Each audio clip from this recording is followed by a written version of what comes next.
Okay, so people often ask me, Ben, I want a gundog. And I say to them, what gundog would you like? It's quite an important question. They've got to look at what lifestyle they have, what they're going to do with that particular gundog, where they're going to go beating, picking up, stalking, whether it's going to be a family gundog for 90% of the year.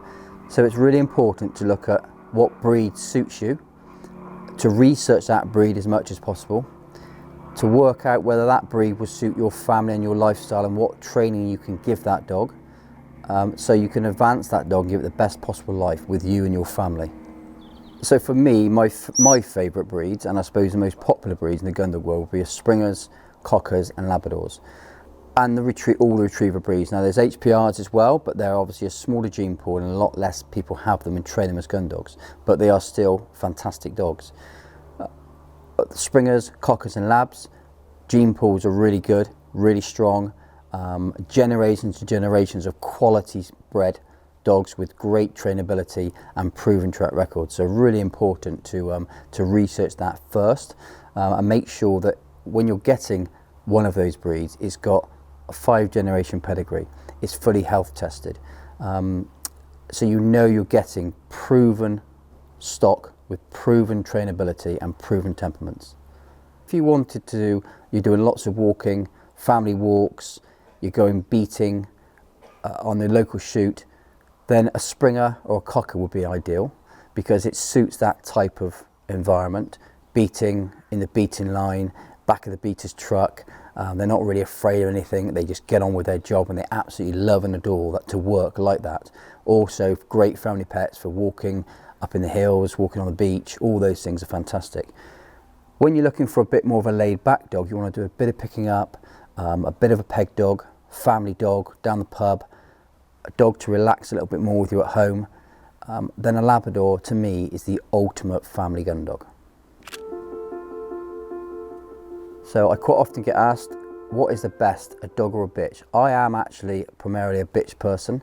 I think I really like their temperaments, their trainability, they're very biddable and easy.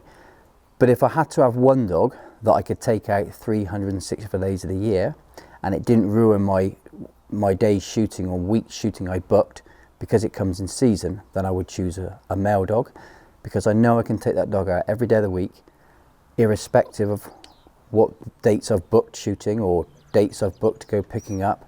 I know I can take that dog every day. With a bitch I can't because it could come in season, hormone changes, so there's definitely that to take into consideration. Dogs seem to just be that same guy every day of the week. They go out, they do the same thing, they just go on walks, they have fun, they're just great dogs to have around.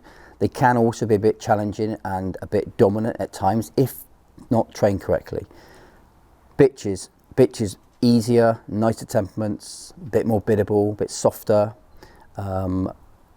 but they also obviously have the challenges with their hormones. So at least twice a year potentially they can come into season, which will give big hormone changes to them, which can affect them in the way they train, in their behaviour.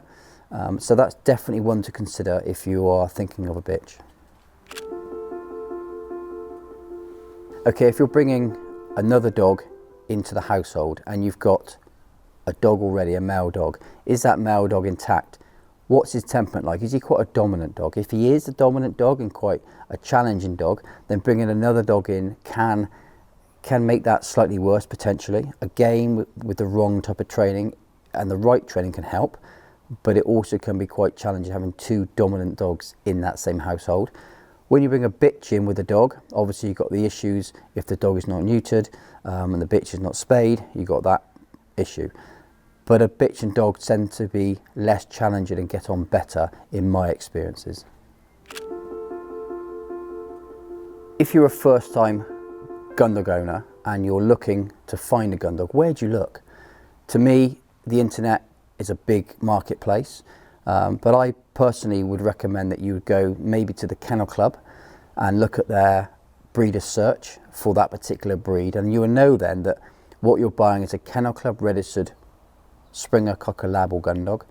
You will know if the breeder is licensed, I hope, and you'll also know whether they are potentially kennel club registered breeders.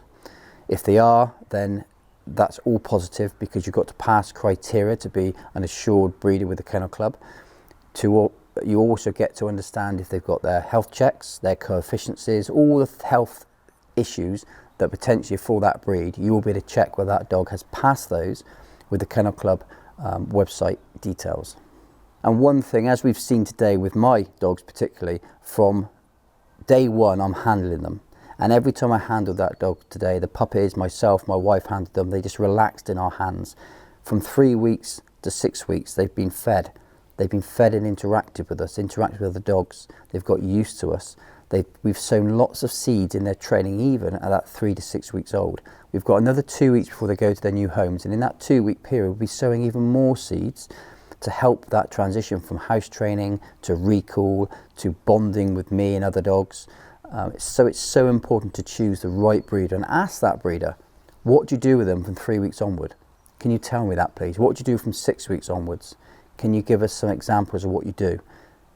A breeder should not want to hide anything. He should be happy to tell you. So ask those questions, really important ones. So when you look at the dam and the sire, what should you be looking for? Well, I'll give you my view on this, is that a bitch throws around 70% of the puppies, in my opinion and in my experience. I'm probably one of the few breeders that actually keep lots of bitches. I normally keep 2 to 4 bitches back from each litter, so I get to see what their characteristics are like and how close they are to the mother. And the little bits I see in them which aren't like the mother must then come from the sire. So I see a smaller percentage of behaviour and good and bad from the sire, and I see more in the bitch's temperament. So the bitch seems to throw a lot more higher percentage, and I think a lot of us do agree it's around that 60 to 70, 75% the bitch puts into those puppies. So people ring me and say, Ben, I'm going to see a litter of puppies. What should I be looking for? Everyone's completely different. Everyone's got something that they like, and so I may like something, you may not like something. So you may like a red car, I may like a blue car. So there's lots of variance in us as humans. So it's very hard for me to say exactly what you should be looking for, because if I tell you what to look for today at 8 weeks, at 9 weeks, that puppy may be completely different, because they do change. But from my experience, I spend a lot of time individually with them. I like to look at certain things that I particularly like in a puppy, and that would be things like the way the puppy moves. And what I mean by that is it stylish? Does it move its back end? Has it got a low tail action? When it comes into me, does it come in a bit biddable? Does it come in a little bit timid? Because I quite like that. Do I want a puppy to come in, jump all over me, nip my hands, and it's going to be quite a handful then. Quite often I'll sit the puppies down and get the owner to sit them down, and I'll stand away and make a noise and whistle and see which one comes to me first. I normally choose the one that comes, second, third, or maybe last. Is a little bit unsure. That type of thing would suit my family gundog type people, rather than the one that charged up at the front and jumped all over me. I probably would choose that one potentially, but it's quite important you want a biddable, kind, easy dog for a family gundog or a family gundog pet. So very important to look at those things. However, it's not a science, because next week it could change and it could be the most dominant one the following week. Normally when you turn up to buy a puppy, you've got your family there, you get there, everyone's excited, you've got these amazing puppies, you're definitely going to have one, 100%, you've paid a deposit, you just got to choose one. Well, I offer my clients a particular service. Well, I choose them for them. So very rarely will a client have the option to choose their own puppy. And if they insist, then we can discuss it. But I always say to them, I get to see the puppies from day one for 8 weeks. I get to really start to see them from 3, 4, 5, 6, 7 weeks old. I really get to learn a lot about them. So it gives me, I'm in a much better position, gives me a better position to see what would suit you potentially. Now, obviously it's not a science and they do change, but because I'm seeing them on a daily basis, I'll ring you, I'll send you videos of them. Never be afraid to say to the breeder, I want some videos. Can you send me some videos of the dogs running around, just playing and interacting? And I'll say to you, look, there's 2 here that I particularly think are very soft and very kind and easy. These 3 over here are really hardwired, and they're on one all the time, and I don't think they potentially suit you, but these 3 potentially would. So there's 3 there. I can't actually choose now. There's an option. You've got 2 or 3 to choose from. Or I 100% think this one will suit you, but I always say to them, it's not a science. I can't guarantee it, but what I've seen the last 3 or 4 weeks, this one would probably suit you best.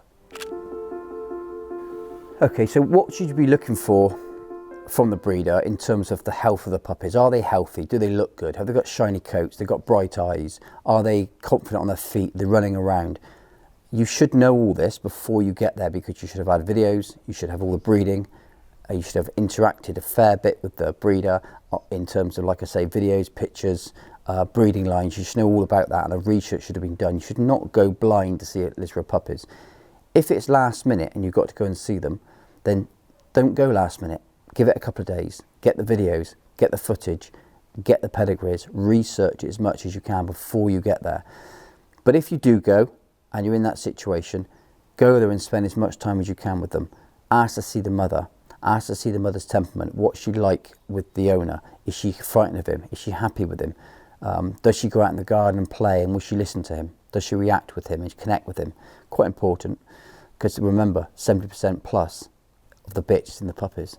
So I want to see that most definitely.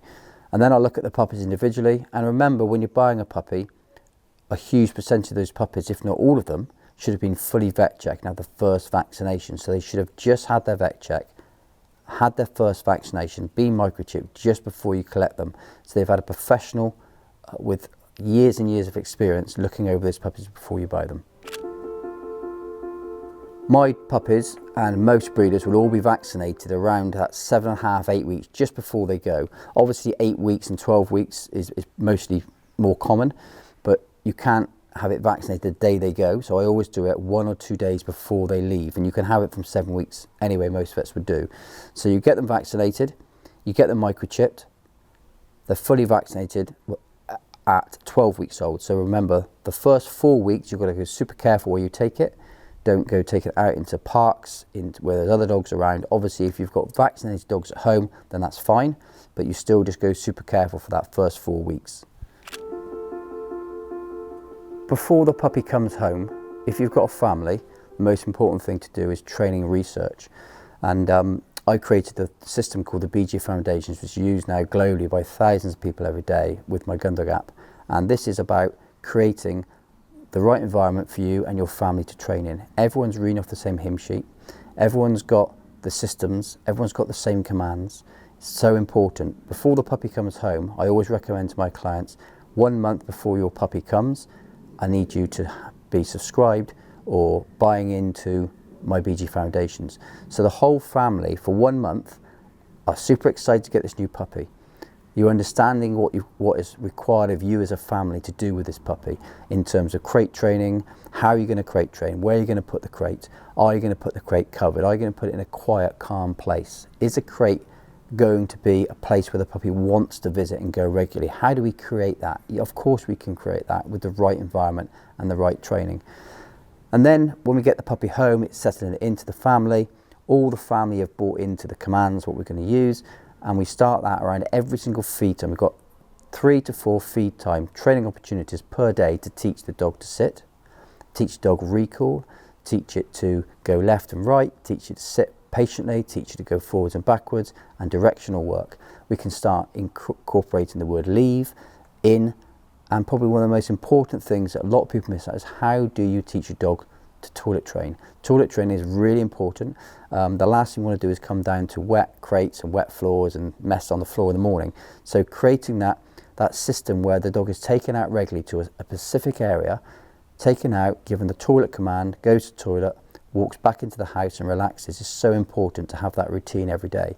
And if the whole family have understood this for the month prior to picking the puppy up, then the transition would be far more seamless. Another example, flip side, you buy the puppy, you haven't researched the crate training, you haven't researched the toilet training correctly. No one knows in the house what command you're going to use. So as human beings, we start using our own commands that we think of at the time. Get down, stop it, off, not allowed to do that. Sit, stay, wait. The dog has no idea what we're talking about because there's too many commands. We need to get structured commands in place. That's where the BG Foundations come into play. I think that one of the biggest things to remember when we're buying a gun dog, some people have waited decades to get this dog. They've had a family. The family are now at the age where the children can enjoy the gun dog. So they've waited, some of my clients say for 10, 15 years, and they've got young children. They think the time is right now to make their family complete by having a dog. So it's a very important thing. I think something that should be really enjoyed and people should embrace it. But you've got to go super careful to get it right, because the dream of having the gun dog can soon become the bane of all your lives by having the wrong training, by using too much Google, by listening to too many people giving you advice. You go over the field, the dog runs off, won't come back, is not listening to you. You're now not wanting to take the dog out. The family don't want to take the dog out because it keeps running off and chasing things. We don't want that. So having a structured approach and having this amazing thing come into your family and transform your family and actually, for me, make the family complete is so, so special. Let's get this right. Let's get the right training in place, and let's get the right breeding, and let's go through the whole program like I've explained within this video.